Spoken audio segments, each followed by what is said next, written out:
Stronger teams, smarter plays. This is Hustle and Heart. Let's get to work. Season Journal, Entry 10. Steady's a funny thing. It doesn't mean perfect. It just gives you enough calm to notice when something's off before it turns into chaos. This week, we hit our first real test since finding our rhythm. 2 crews down, weather flipped, materials late. The old us would have panicked, pointed fingers, called coach in to fix it. But instead, Dana called a quick huddle. No speeches, no drama, just, all right, team, it's halftime. What's working? What's not? One thing we can change right now. 10 minutes later, we had a new plan. Marcus swapped routes, Jason covered staging, and the rest of us tightened the flow. Nobody waited for permission. It wasn't perfect, but it moved. That's when it hit me. This is what Coach meant by playing like pros, not chasing comfort, adapting under pressure. Eddie would have hated this kind of chaos, the kind that forces you to listen, to adjust, to trust. But that's exactly what's making us stronger. Dana's voice carries now, not loud, just steady, confident. She doesn't need to bark orders. People lean in because they know she's listening too. We don't need a clipboard to feel like a team anymore.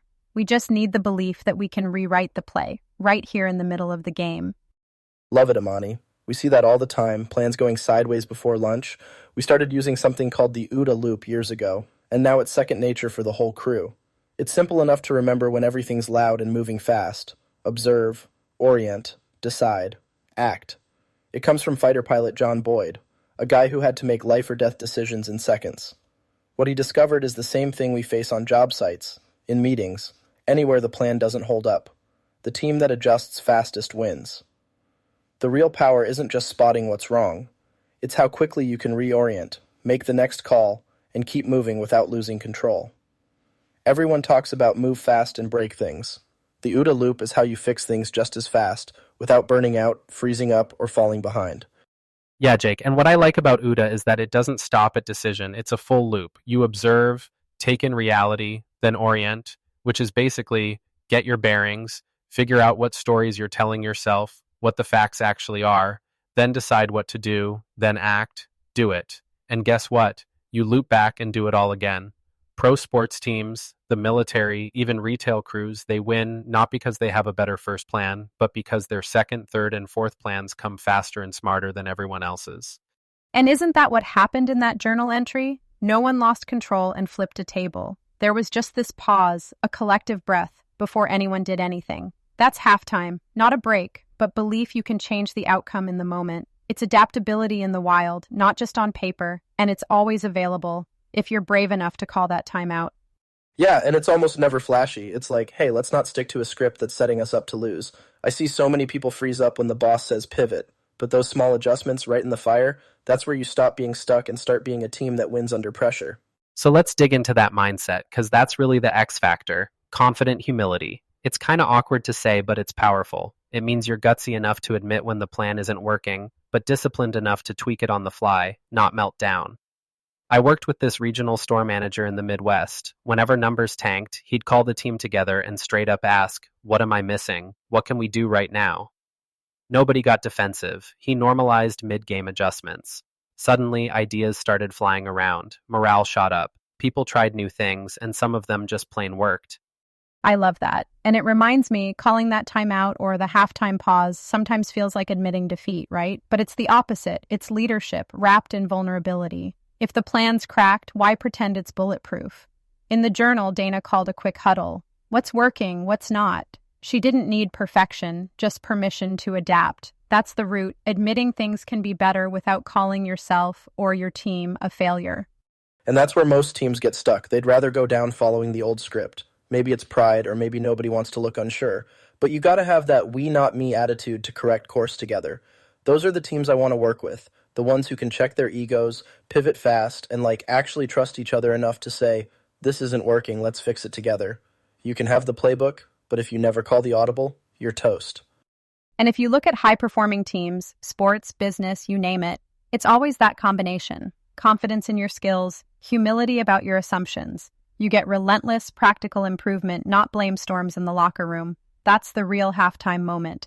And for anybody listening, pausing to adjust is a sign you care. Not that you're off your game, it's how you learn to rewrite the script, right in the fire. All right, let's talk real tools you can use today. Because if you've listened to this show before, you know we're big on action, not just talk. Halftime huddles for a start. We've touched on this in past episodes. Short, honest check-ins beat a 2-hour meeting every time. But the real magic is in how you run them. Quick, facts first, feelings second, and give everybody permission to speak up. That ownership, that's gold. Totally, Jake. And the fast feedback loop, that's where so much research points. Tighter communication means smaller problems. Think of Dana in Amani's journal. No speeches, no drama, just, all right, team, halftime. What's working? What's not? One thing we can change right now. Marcus swapped routes without getting stuck waiting for a yes. Jason, the new guy, jumps in and covers staging. That's empowerment. Sometimes people just need the green light, the script. Yeah, exactly. The script isn't sacred, the mission is. And that's what halftime adjustments are really about. You stay loyal to the goal, not the plan. The plan is just your best guess until reality shows up. What separates the good from the great isn't who guessed right at kickoff. It's who's brave enough to course correct mid-game without losing heart.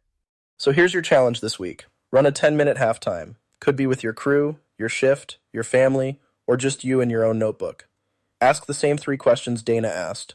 What's working? What's not? One thing we can change right now. Don't wait for a manager to tell you. It's your call. And when you try it, jump into our community feed and post your story. Tell us what changed when you took that breath and adjusted. You'll find other people doing the same thing. Servers, managers, designers, project leads, all trading halftime plays that work in the real world.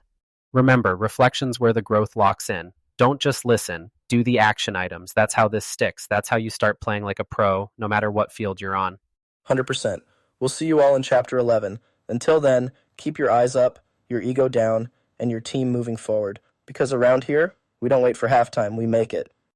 You have been listening to Hustle and Heart. Remember, champions aren't born, they're built on small daily choices.